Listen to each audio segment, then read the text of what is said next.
ሁላችሁንም ዛሬ እንድትሰሙኝ ፈልጋለሁ። የምትሰሙት ነገር አለኝ። የእግዚአብሔር ቃል ኃይል ነው እና የእግዚአብሔር ቃል ዛሬ ልናገረው ፈልገው የእግዚአብሔር ቃል ማንም ሰው ራቆቱን እንዳይሆን ይመርምር የሚል ነው። ራቆቱን የሆነ ሰው መቼስ አሳፋሪ ነገር ነው። ወደ ሰማይ ራቆት መሄድ እንደማይቻል መጽሐፍ ቅዱስ ይናገራል። ምን ይላል የእግዚአብሔር ቃል? ኤፌሶን ምዕራፍ 4 ቁጥር 22 ላይ ፊተኛው ኑሯችሁን እያሰባችሁ እንደሚያታልል ምኞት የሚጠፋውን አሮጌውን ሰው አስወግዱ፣ አይሄድም ወደ ሰማይ። በአእምሯችሁ መንፈስ ታደሱ፣ ለእውነትም በሚሆን ጽድቅና ቅድስና እንደ እግዚአብሔር ምሳሌ የተፈጠረውን አዲሱን ሰው ልበሱ። አሮጌው ነገር ወደ ሰማይ አይሄድም፣ ስጋና ደም ይላል መጽሐፍ ቅዱስ። አንደኛ ቆሮንቶስ ምዕራፍ 15 ቁጥር 50 ላይ ስጋና ደም የእግዚአብሔር መንግስት አይወርሱም፣ ይህም የሚበሰብሰው የማይበሰብሰውን አይወርስም። እነሆ አንድ ምስጢር እነግራችኋለሁ። ትልቅ ምስጢር አለ እዚህ መጽሐፍ ላይ፣ ሁላችንም በደንብ አድርገን እንድንሰማ እግዚአብሔር ይፈልጋል እና ቁጭ እንልና የእግዚአብሔርን ቃል በደንብ አድርገን እንሰማለን። ኢየሱስ ይባረክ። በመጀመሪያ ደረጃ ኢየሱስ ይባረክ። አንደኛ ቆሮንቶስ ምዕራፍ 15 ላይ ሁለት አይነት ስጋ እንዳሉ እንዳትረሱ እንድታውቁ ያስፈልጋል። የሚሄድና የማይሄድ፣ ወደ ሰማይ የሚሄድና ወደ ሰማይ የማይሄድ ሁለት አይነት ስጋ አሉ። ጆሮ ያለው ይስማ። ሁለት አይነት ስጋ አሉ።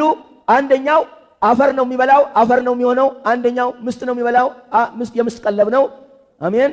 ሁለተኛው ግን ከሰማይ ነው፣ ደግሞ ወደ ሰማይ ነው የሚሄድ እና መጽሐፍ ቅዱስ ምን ይላል የእግዚአብሔር ቃል በቆሮንቶስ ላይ? ሁለቱን በደንብ አድርገን ካስገነዘብን በኋላ ወደ መልእክቱ እንገባለን። የእግዚአብሔር ቃል እንዲህ ይላል። አንደኛ ቆሮንቶስ ምዕራፍ 15 ከቁጥር 39 ጀምሮ እንድታውቁት የሚያስፈልግ ነገር ነው።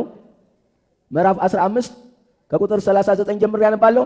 ስጋ ሁሉ አንድ አይደለም እንዳይመስላችሁ። ስጋ ሁሉ አንድ አይደለም። የተለያየ ስጋ አለ በዓለም ላይ። አንደኛው ስጋ ሃሌሉያ የሰው ስጋ ነው። ፈረንጅም ይሁን ጥቁሩም ይሁን ብጫም ይሁን ሁሉም አይነት ፈረንጆችም ሰዎች የተባሉ በሙሉ ስጋቸው ንጥረ ነገሩ አንድ ነው። ወደ ላቦራቶሪ ወስዳችሁ ልትፈትሹት ልትመረምሩ ትችላላችሁ። የእንስሳ ስጋም ስጋ ሌላ ነው። የእንስሳ ስጋ ብንበላ፣ በግ ብንበላ፣ ፍየል ብንበላ ከሰውነታችን ስጋ ጋር አይመሳሰልም። ብንበላው እንኳን አይዋሃድም ወደኛ እና የፍየል ሰዎች አንሆንም፣ የበግ ሰዎች አንሆንም። የበግ ንጥረ ነገር አይኖረንም፣ የፍየል ንጥረ ነገር አይኖረንም። የበላነው ነገር ተጣርቶ ወደ ዳር ይወጣል። ዋናው እግዚአብሔር የሚፈጥረው ነገር ፈጥሮ ቁጭ ይላል እና ምን ይላል እዚህ መጽሐፍ ላይ 39 ስጋ ሁሉ አንድ አይደለም፣ የሰው ስጋ ግን አንድ ነው። የእንስሳም ስጋ ሌላ ነው፣ የወፎችም ስጋ ሌላ ነው፣ የአሳም ስጋ ሌላ ነው። ደግሞ ሰማያዊ አካል አለ፣ ምድራዊም አካል አለ። ነገር ግን የሰማያዊ አካል ክብር ልዩ ነው፣ የምድራዊም አካል ክብር ልዩ ነው። ስለዚህ የተለያዩ አካሎች አሉ ማለት ነው። ይህንን በደንብ አድርገን ካልተገነዘብን ወደ ዋናው ነገር ስንመጣ ማስተዋላችን በደንብ አይሆንምና የማናስተውለው ነገር ሲቀርብን፣ የሚቀርብን ነገር ሲቀርብን ራቆታችን እንደሆን እንኖራለን። ስለዚህ ለብሰን እንድንገኝ በመጀመሪያ ደረጃ የእኛ ስጋ ከነፍሳችን ጋር ለዘላለም አይኖርም። ራቆታችሁን እንዳትሆኑ ተጠንቀቁ። ከእኛ ጋር አይኖርም፣ የሚኖር አይደለም። ይሄ ውጭ ያለው ነገር ዘፍጥረት ምዕራፍ 2 ላይ እግዚአብሔር ሰውን ሲፈጥረው ምንድን ነው ያለው? በደንብ አስተውለን አይተነው እንደሆነ እንዲህ ይላል ቁጥር 7 እግዚአብሔር አምላክም ሰውን ከምድር አፈር አበጀው። ሰው የሚባለው ምን አይነት ሰው ነው? ከምን የተበጀ ነው? አሁን እንግዲህ አትጨምሩ፣ ያ ነፍስን አትጨምሩ፣ መንፈስን አትጨምሩ። ብቻውን አፈር ማን ይባላል? ስሙ ሰው ይባላል። አፍንጫ አለው አያሸትም፣ ጆሮ አለው አይሰማም፣ አይን አለው አያይም፣ አእምሮ አለው አያስብም፣ እግር አለው አይሄድም፣ እጅ አለው አይንቀሳቀስም። እንዲሁ ዝም ብሎ አንድ ሐውልት ነገር ሰው ብሎ ጠራው። ሰው ላይ ምን ያደርገ ይላል መጽሐፍ ደግሞ ቀጥሉና ስሙ ደግሞ ቁጥር 7 ላይ ነው ያለሁት እና እግዚአብሔር አምላክም ሰውን ከምድር አፈር አበጀው፣ በአፍንጫውም አፍንጫ ነበረው አልነበረውም? ነበረው። በአፍንጫውም የሕይወትን እስትንፋስ እፍ አለበት፣ ሰውም ሕያው ነፍስ ያለው ሆነ ይላል። ተጨማሪ ነገር ያለው ሆነ። ሕያው ነፍስ የምትባል ነገር ተደራቢ ለሰው ተሰጠው። ያቺ ነፍስ አብራ ትኖራለች ከዚህ ከትልቁ ሰውዬ ጋር ወይስ ትልቁ ሰውዬ ወደ ጉድፍ ይገባል? ያቺ የማትታየዋ ግን ወደ አባቷ ወደ ፈጠራት ትመለሳለች ይላል መጽሐፍ። እችን ነገር ብሎ ማንም ንቋት ቢሄድ አያመልጥም ከዚች ስብከታቸው ምናምን ብሎ ቢሄድ ወይ ማን ምን በለበለኝ የማይቀር ነገር ነው። መንፈስ ወደ ፈጠራት ወደ እግዚአብሔር ትሄዳለች። ግዙፉ ግን ሳጥን ውስጥ ከተን ጉድጓድ ውስጥ እንጥለዋለን።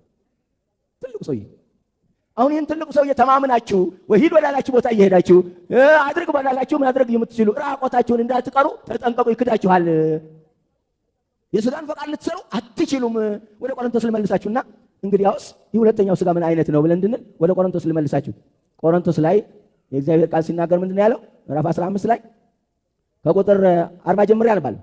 ደግሞ ሰማያዊ አካል አለ፣ ምድራዊም አካል አለ። ነገር ግን የሰማያዊ ክብር ልዩ ነው፣ የምድራዊም አካል ክብር ልዩ ነው። ቁጥር 42 ላይ 45 ላይ ቁጥር 45 ላይ የእግዚአብሔር ቃል ምን ይላል? እንዲሁም ደግሞ ፊተኛው ሰው አዳም ሕያው ነፍስ ሆነ ተብሎ ተጽፏልና ኋለኛው አዳም ሕይወትን የሚሰጥ መንፈስ ሆነ። ሁለት አዳሞች ነው ያሉት ማለት ነው። አንደኛው አዳም ምን የሚሰጥ ነው? አንደኛው አዳም ምን የሚቀበል ነው? ሕይወትን የሚቀበል ነው። ሁለተኛው አዳም ግን ሕይወት የሚሰጥ ነው። ሕይወት የሚሰጥ ሕይወት አይቀበልም። አሜን። ስለዚህ ነው ወደ ማርያም ማህፀን በገባ ጊዜ ክርስቶስ ቃል ሥጋ የሆነው። ሕይወትን አይቀበልም፣ ሕይወት ይሰጣል እንጂ።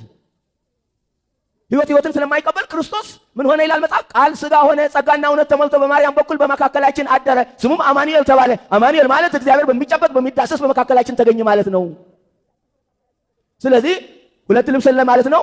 47 ላይ ምን ይላል? ነገር ግን አስቀድሞ ፍጥረታዊ ቀጥሎም መንፈሳዊ ነው እንጂ መንፈሳዊ መጀመሪያ አይደለም። የመጀመሪያው አዳም ሥጋዊ ነው፣ ጭቃ ነው። 47 የፊተኛው ሰው ከመሬት መሬታዊ ነው፣ ጭቃ ነው። ሁለተኛው ሰው ነው፣ ግን ከማን ከየት ነው? ከሰማይ ነው። ተመስገን።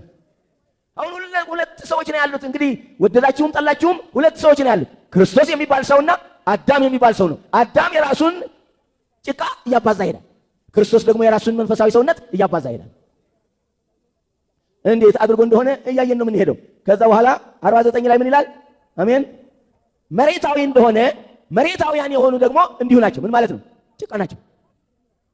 ሰማያዊ እንደሆነ ሰማያውያን የሆኑት ደግሞ እንዲሁ ናቸው። የዚያን የመሬታዊን መልክ እንደለበስን የሰማያዊን መልክ ደግሞ እንለብሳለን። ተመስገን አትሉልኝም? ብትሉም ባትሉም እኮ ተመስገን ነው ነገሩ። ልክ ነው። እንዲሁ ልናጸድቀው ካልሆነ በስተቀር ጸድቆ ነው የመጣው ግን